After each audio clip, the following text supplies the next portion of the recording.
the Pizza Marketplace podcast. I'm Mandy Detwiler, editor of Pizza Marketplace, and I'm here today with Jordan Krolick, president of Blue Moon Pizza, and Jeff Goldt, chief operating officer of Blue Moon Pizza.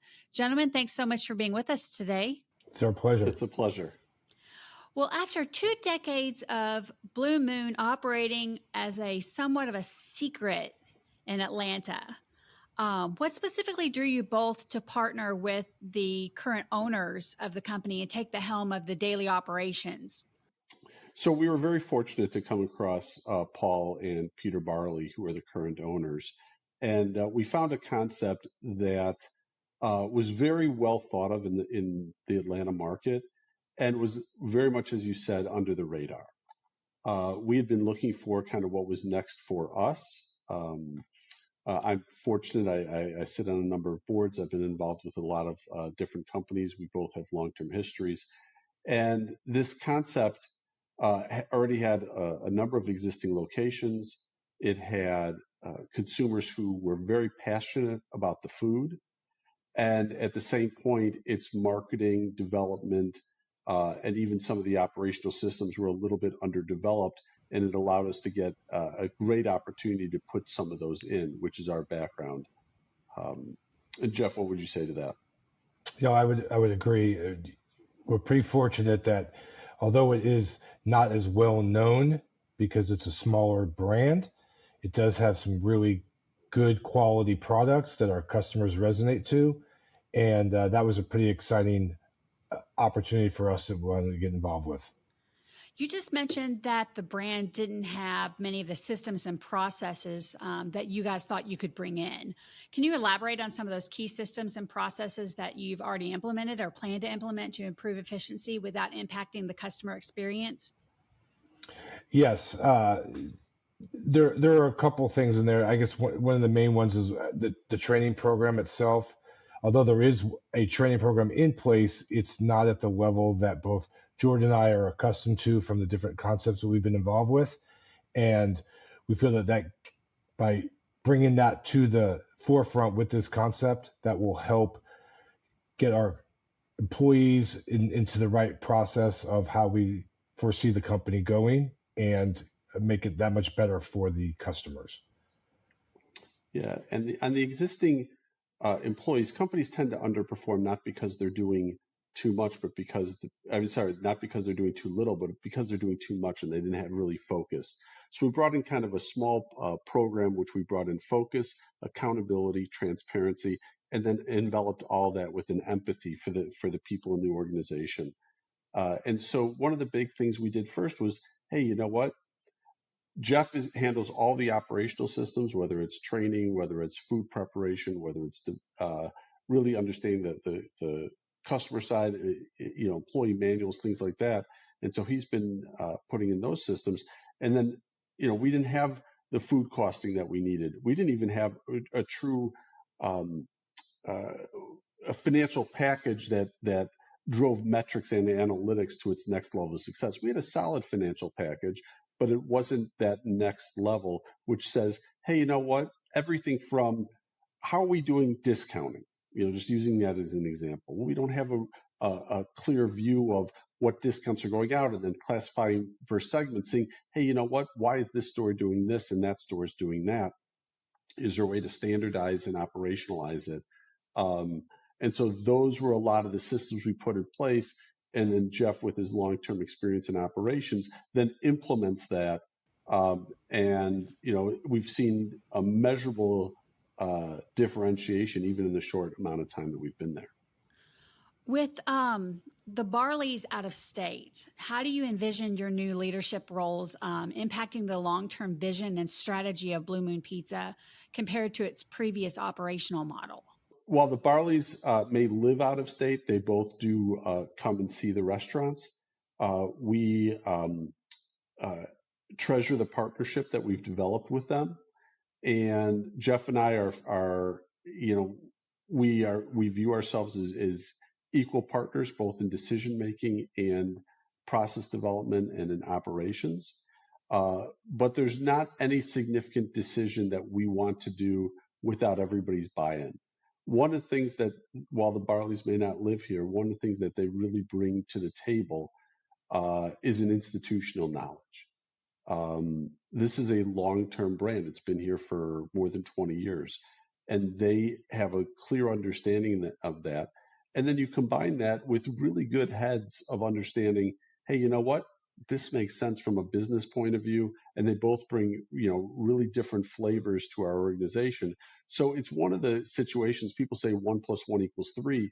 We're really 4+, let's say 4+4 = a lot more than 8. Well, and Mandy, I would add that one of the things that Jordan and I both bring is background with being part of franchise systems and so forth. And our goal is to take Blue Moon Pizza from the position that it is now, which is corporate locations, and add to it on a franchising model. And as much as the Barleys know of this industry, their skill set is not to the same extent as Jordan and I are with franchising. And so that's where we think we can take this and move forward. You guys have described your pizza as kind of a cross between New York style and Neapolitan style. Can you delve deeper into what those elements are that make it what it is today? Yeah, it's a unique way of how we craft it and trying to give our customers what it is that they've been asking for. Yeah, we do have that variation that's kind of in the middle, kind of a hybrid, if you will. But at the same time, we also offer a Sicilian style pizza as well. And although it's not as popular of an item as our traditional pizza, we have that offer. And then we also take it to the next level where we have a take and bake offer, which is where we have our customers have the ability to come in and get a pizza that's freshly made, with the exception it's just not been cooked, and they can get it however they want, and then they can take that home and they're given proper instructions on how to do it in their own ovens at home, and then they can eat it at their leisure and not have to worry about having a product that isn't ready to eat at the time that they're ready for it. Sure. I love take and bake because it's hotter than I would get if it was being delivered. Exactly. Absolutely. Yeah. And the cool thing about our positioning is there's some terrific thin crust or more traditional crust concepts. There's some terrific Sicilian. The cool thing is when customers try, what you describe as a hybrid, um, we get an immense amount of loyalty because we get this all the time, which is, it's a great pizza and I can't get it anywhere else. We don't have to compete with the guys selling pizzas at a big time deal situation. And the nice thing is we get people who are looking more for a meal. Hey, wow, this is special. This is different. This is unique. This is not just, $1 a slice, fill my belly. This is actually a product that has a little bit of a cachet to it, but still is at a great everyday low value. You guys told me that. I'm sorry, everyday low price, everyday high value. Everyday low price, everyday high value. Yes, exactly right. I misspoke. Got it. So you guys told me that pizza accounts for 40% of sales. What are your strategies for leveraging the popularity of items like pizza and salads and sandwiches to further drive overall sales and customer engagement? Well, we're actually working on that right now with reinventing our marketing strategies, working with different partners and so forth to get awareness out there that we do have not only other products besides the pizzas and salads and sandwiches that you mentioned, but we have some really high quality, good tasting, popular items like our wings, for example, or our desserts and appetizers, such as whether it's mozzarella sticks or our mushrooms and so forth. But a lot of that stems from just getting the right marketing out there and letting customers know that it's there and ready for them at any time. And we have a couple other things that we are truly leveraging. So first of all, our concept has a full bar. So, Okay. And if you came in, like we just left a couple restaurants right before this podcast, the bar was packed.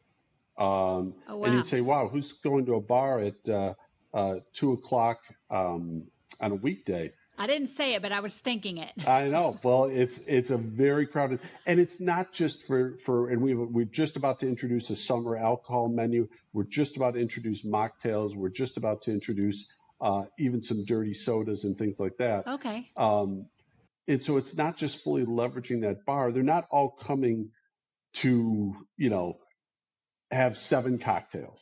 What they're coming to is that sense of community.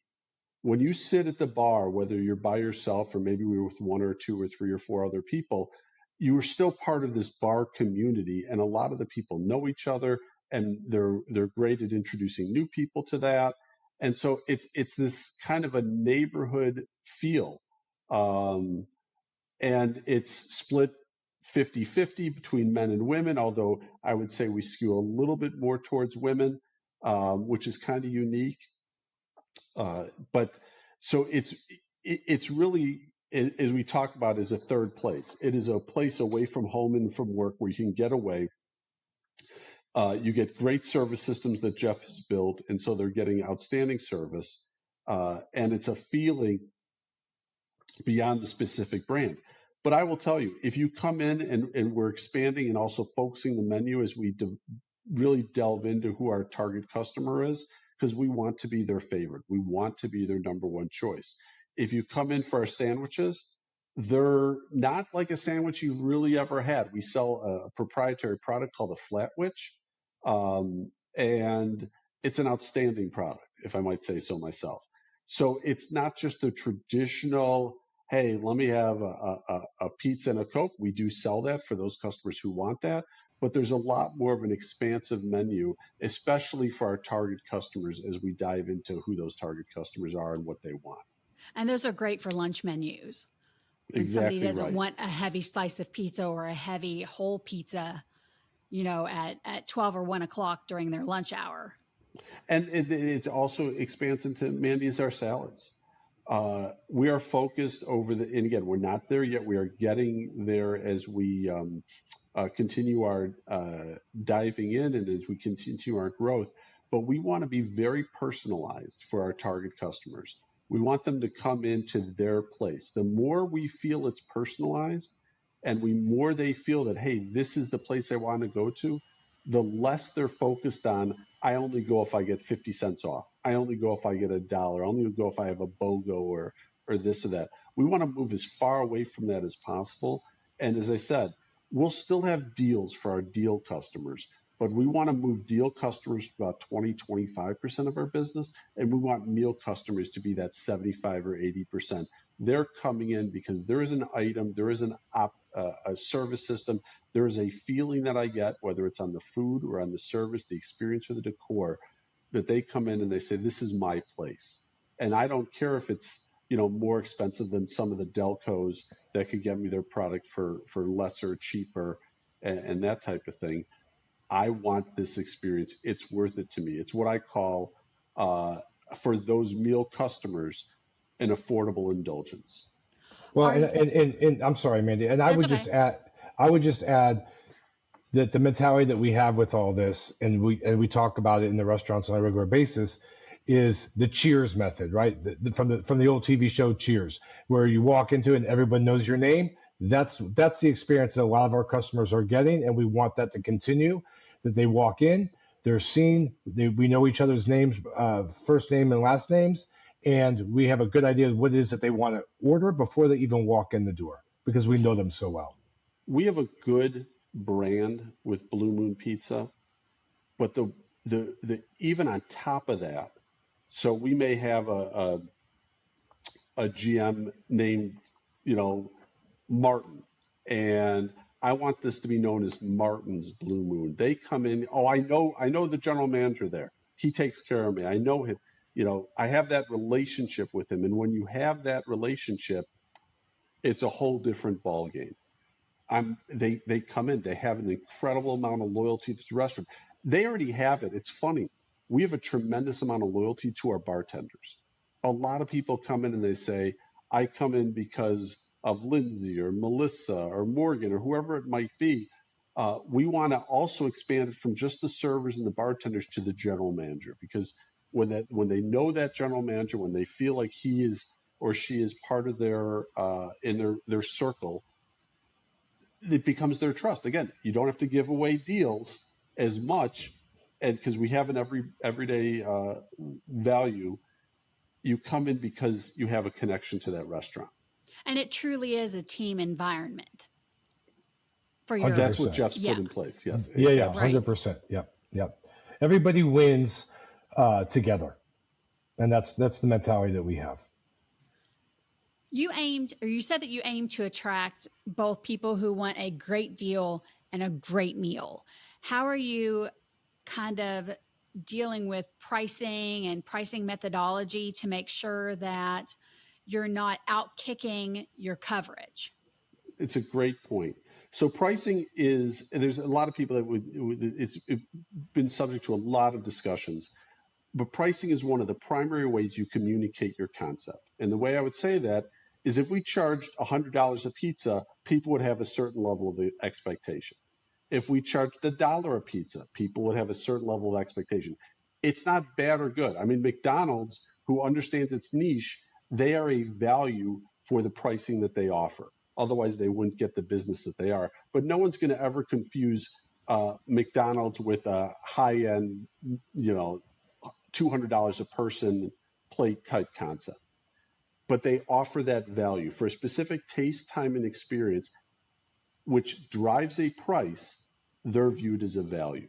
We always want to be viewed as a value. That's not just price. Okay. People view Chili's as a value right now. It's why it's doing so well.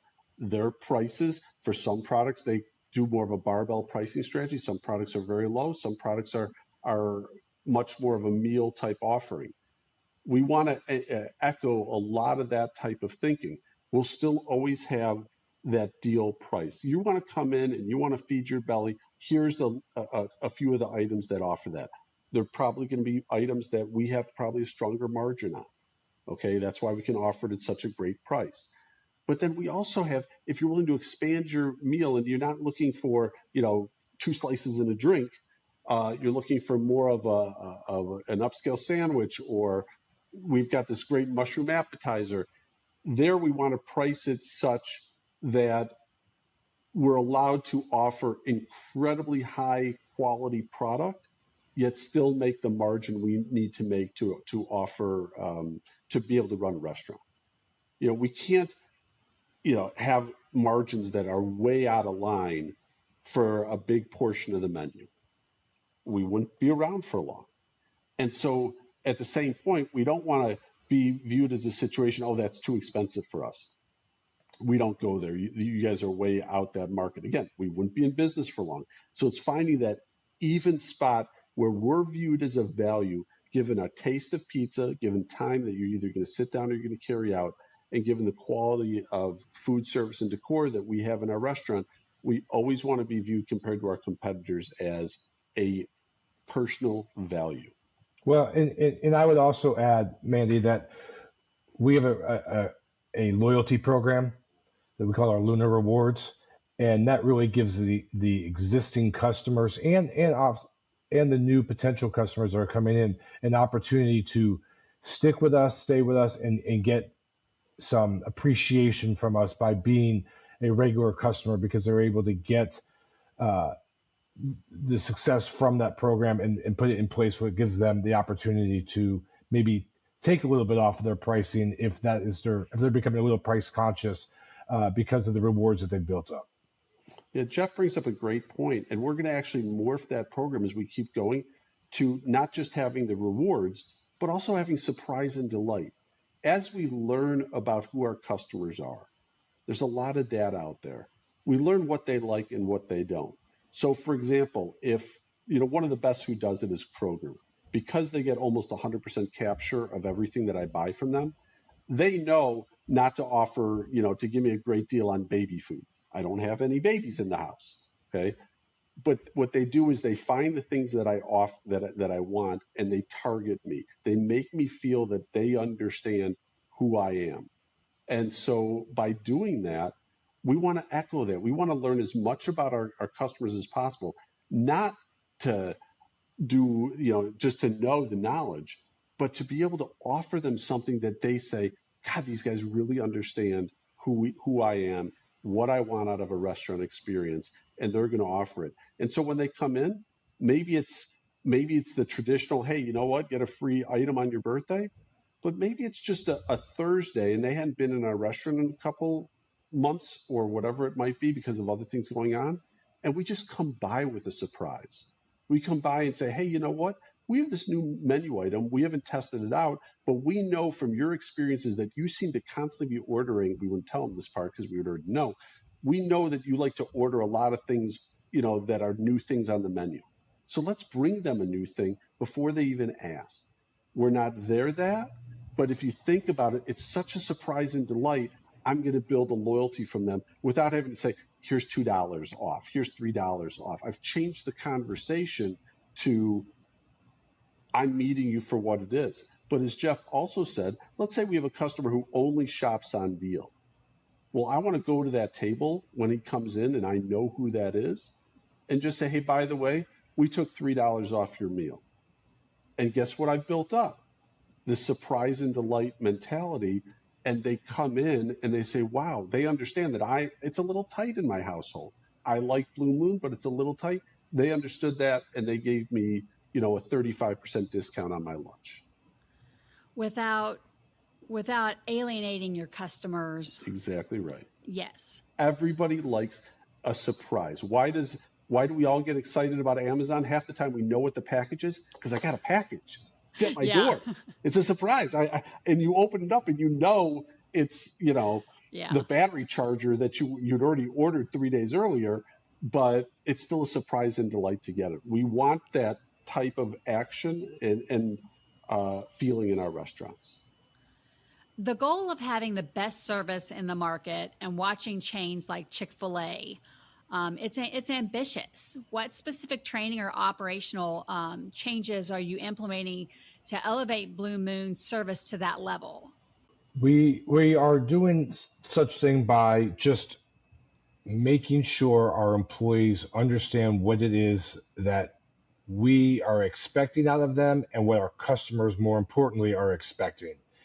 And we've been able to show them that if they give the service that we expect from them and that they're capable of giving, they will get the reward financially from the customers. They'll get it from the appreciation from the customers. They'll get it from the hours that they get to work with us and so forth.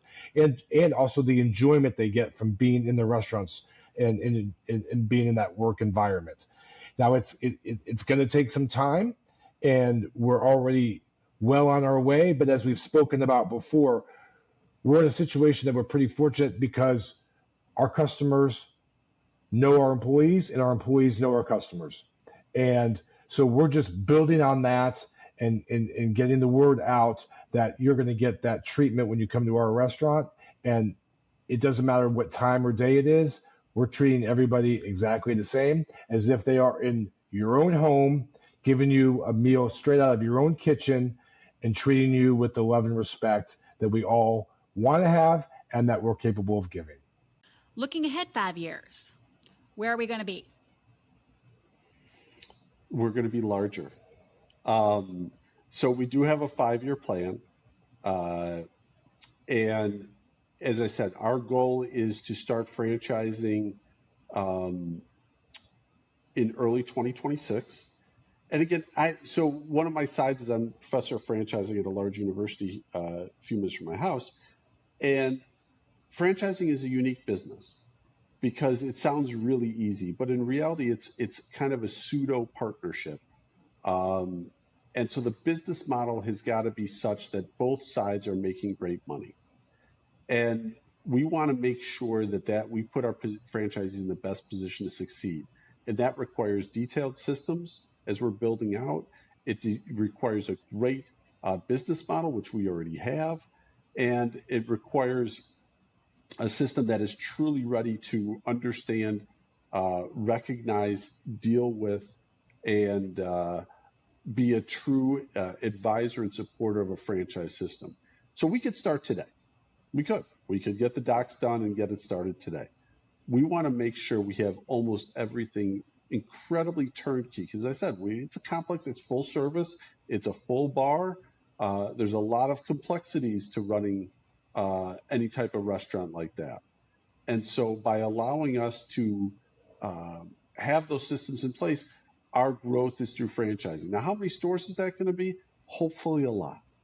I think what they're going to find with our business is they're coming in where we're never going to have the most people in corporate, but each one of them is going to be special and very designed, again, to be empathetic towards franchisees and to be incredibly focused and accountable to ensure that we get what we do what we say and we say what we do after the fact. And that's where we think our growth over the next few years hopefully will take off.